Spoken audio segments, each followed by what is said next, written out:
Zee 24 तास एक पाऊल पुढे।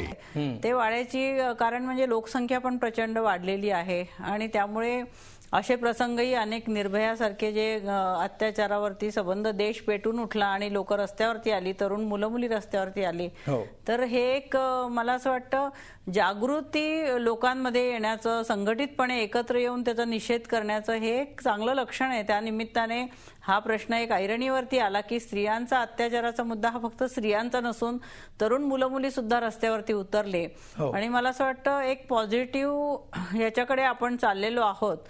आणि अशाच प्रकारे जर मला असं वाटतं आपण सगळे मिळून जर एकत्र आलो आणि मगाशी मंगलाताईंनी जे सांगितलं की हा दिवस काही फक्त महिलांच्या नावाने महिला दिन असला तरी प्रत्येकाने, स्त्री पुरुषांनी सगळ्यांनी एकत्र येऊन तो साजरा केला पाहिजे। आणि मला असं वाटतं भारतीय संस्कृतीमध्ये सुद्धा महिलांना एक विशेष स्थान आहे। आई घरातली असते, तिला आजीला, आईला, मावशीला, बहिणीला एक समाजामध्ये जे स्थान आहे, पूजनीय स्थान आहे, तर तसं सगळ्यांनीच आपल्याला जिने जन्म दिला ती स्त्री निश्चितच जगामध्ये श्रेष्ठ आहे आणि तिच्याविषयी एक आपुलकीची भावना किंवा एक कृतार्थ भाव जागा करण्यासाठी हा महिला दिन म्हणून सगळ्यांनीच एकत्र येऊन त्याचं महत्त्व, एक वेगळं महत्त्व आहे हे जाणून घेऊन सगळ्यांनी एकत्र येऊन हा साजरा केला पाहिजे। बिलकुल। या चर्चेमध्ये आपल्यासोबत शिवसेनेचे आमदार डॉक्टर नीलम गोऱ्हे सहभागी झालेले आहेत। त्याचबरोबर पुरुष हक्क संरक्षण समितीचे संस्थापक धर्मेंद्र चव्हाण सुद्धा नाशिकहून सहभागी झालेले आहेत। तुम्हा दोघांचंही स्वागत। नीलमताई, मी सुरुवातीला तुमच्याकडे येतो। आपल्याकडे डेज साजरे करणं, वर्षभर वेगवेगळ्या प्रकारचे डेज आपण साजरे करत असतो। इतर डेज जर आपण बघितले, उदाहरणार्थ शिक्षक दिन आपण बघितला तर हा शिक्षक आणि विद्यार्थी मिळून साजरा करण्याचा दिवस आहे। व्हॅलेंटाईन्स डे सगळेजण साजरा करतात। पॅरेंट्स डे हे एक नवं जे प्रस्ताव आहे, तिथे पालक आणि मुलं असा या दोघांचाही हा सण असतो किंवा हा दिवस असतो, तो साजरा केला जातो। मात्र महिला दिनाच्या बाबतीत पुरुषांचा सहभाग हा तितका आहे। पुरुष आपला महिला दिन हा आपला दिवस आहे असं मानताना तुम्हाला समाजामध्ये जाणवतात की पुरुष आजही त्रयस्थपणे हा महिलांचा बायकांनी साजरा करण्याचा दिवस आहे म्हणून या सणाकडे पाहताना दिसतात? सगळ्यात प्रथम मी झी 24 तासचे आभार मानते की तुम्ही या विषयासाठी म्हणून स्थान दिलं, परंतु काही बदल जे झाले त्याच्यामध्ये अनेक पुरुष हा दिवस जो आहे हा महिलांच्या बद्दलची स्वतःची भूमिका, स्वतःची धोरणं तपासून घेऊन योग्य त्या पद्धतीने आपण स्त्रीला सन्मान देतोय की नाही याच्याकडे पाहण्याचा दिवस म्हणून पण त्याच्याकडे लक्ष त्यांचं आहे।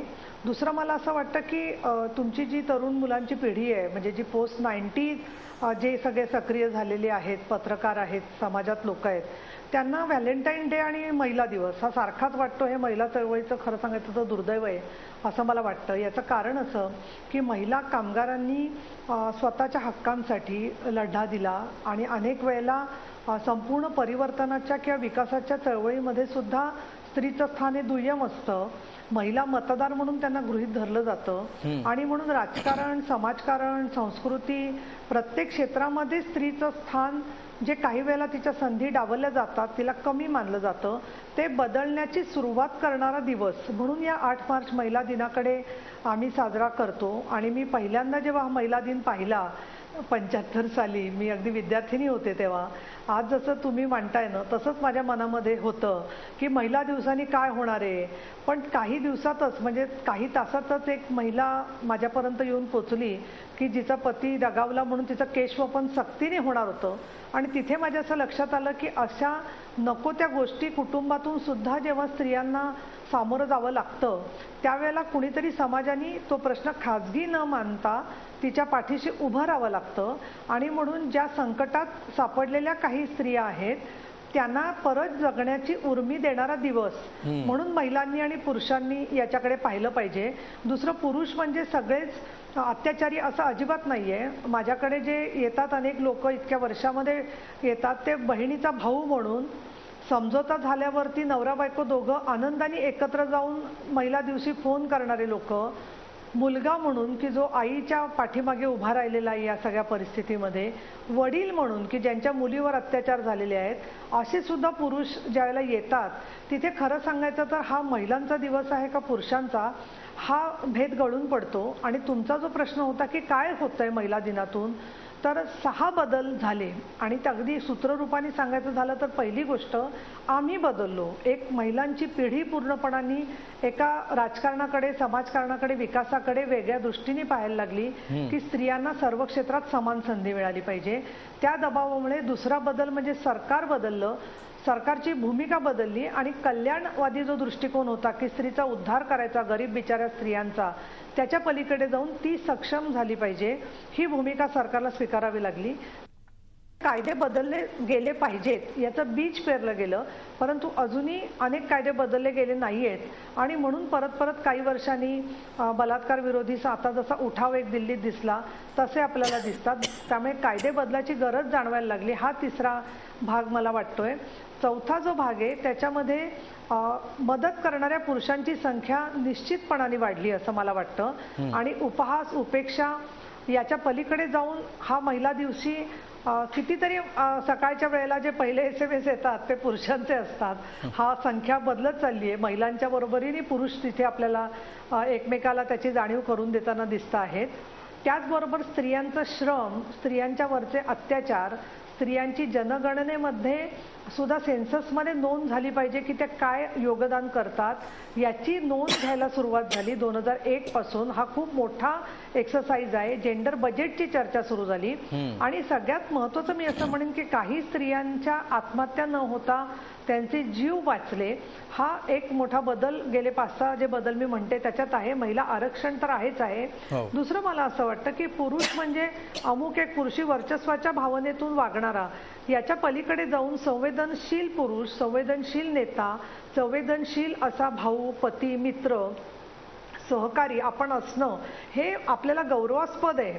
ही जाणीव काही प्रमाणात तरी पुरुषांमध्ये व्हायला लागली. पण एक खरं आहे तुम्ही म्हणतात ते की समाजाचा अजून फार मोठा गरीब समाजातला घटक आहे. श्रीमंतांपैकी नवश्रीमंत अनेक आहेत की ज्यांना हा विषय जो आहे तो एक असे हे करायचा फक्त एक त्या दिवशीचं सेलिब्रिटी. पण खरं असं झालं की आपल्याकडे ते उत्सव असेल, स्वातंत्र्य दिन असेल, प्रजासत्ताक दिन असेल, या सगळ्यांचेच इव्हेंट होत चाललेले आहेत. ही वस्तुस्थिती आहे. इतकंच नव्हे तर काही वेळेला त्याच्यातली भावना संपते आणि त्याचं व्यापारीकरण होतं. आणि इथे तुम्ही म्हणता तिथे मला तो मुद्दा असा वाटतो की केवळ एका दिवसापुरता इव्हेंट करायचा आणि उरलेले दिवस स्वतःची भूमिका तशीच कायद्याच्या बद्दलची संवेदनहीनतेची ठेवायची. म्हणजे मग आज जे दिसतंय आपल्याला की प्रत्यक्ष बोलणं आणि अंमलबजावणी याच्या जी दरी आहे ती त्याच्यामुळे दिसते असं मला वाटतं. अगदी. नीलम चिरके आपल्या सोबत आहेत. नीलम, तुझा नेमका अनुभव तू कसा सांगशील? गेल्या अनेक वर्षांपासून हा महिला दिन साजरा होतो आहे आणि हा केवळ एका दिवसाचा हा मुद्दा नाहीये. संपूर्ण वर्षाचा संपूर्ण हा जो मागचा कालावधी आपण बघितलेला, विशेषतः तू बघितलेला आहेस, तुझं स्ट्रगल सुद्धा महाराष्ट्राला माहिती आहे. अशा परिस्थितीमध्ये काय बदल इतक्या वर्षामध्ये घडलेले तुला दिसत आहेत? काय झालंय आणि काय अजून व्हायचं बाकी आहे? काय वाटतं तुला? बदल खूप झाले आणि अजून खूप बदल व्हायचे बाकी आहेत आणि ते बदल होत असताना बरीच वर्ष पुढे जाऊ नये असं वाटतं. खरं तर स्ट्रगल भरपूर केलं. एक स्त्री म्हणून होईना कुठेतरी कधीतरी माघार घ्यावी लागली. पण असं झालं नाही की पुरुषांच्या बरोबरीने आम्ही काम केलेलं नाही. गेली 15 वर्ष या क्षेत्रात काम करताना नक्कीच वाईट चांगले अनुभव आले. पण कुठेतरी सेफ्टी होती, कुठेतरी सिक्युरिटी होती. पण आत्ताची जर देशाची परिस्थिती बघायला गेलं तर प्रत्येक ठिकाणी कुठे ना कुठेतरी स्त्रीवरती काही ना काहीतरी अत्याचार होतोय. मग ती स्त्री भ्रूण हत्या असो, बलात्कार असो किंवा आणखीन काही प्रसंग असो, तिच्या बाबतीत छेडखानी असो, तिच्याबद्दल वाईट विचार असोत, हे सगळे जेव्हा सगळीकडे पसरत असताना कुठलंही क्षेत्र सुटलेलं नाहीये. त्यात आमचंही क्षेत्र नक्कीच आहे. पण ह्या स्ट्रगलमध्ये एवढं लक्षात आलं की जी पहिली स्त्रीची भूमिका होती की कुठेतरी बंधनं असायची, ती बंधनं थोडीशी कमी होऊन आम्हाला देखील पुरुषांच्या खांद्याला खांदा लावून किंबहुना त्यांच्याही पुढे जाऊन या क्षेत्रामध्ये काम करायला मिळतंय. आज तसं बघायला गेलं तर बरेचसे कार्यक्रम हे स्त्रियांवरच आधारित असतात. काही चांगल्या स्त्रिया दाखवल्या जातात, काही वाईट, जसं एक वॅम्प असते, एखादी हिरोईन असते. पण जोपर्यंत स्त्रियांचा हा स्ट्रगल किंवा स्त्रियांचा अत्याचार चालू आहे तोपर्यंत एंटरटेनमेंट चालू आहे असं म्हटलं जातं, पण जे खरंच चुकीचं आहे. आज आपण जेव्हा महिला दिन साजरा करतो, तेव्हा मला असं वाटतं की हा महिला दिन झी 24 तास एक पाऊल पुढे.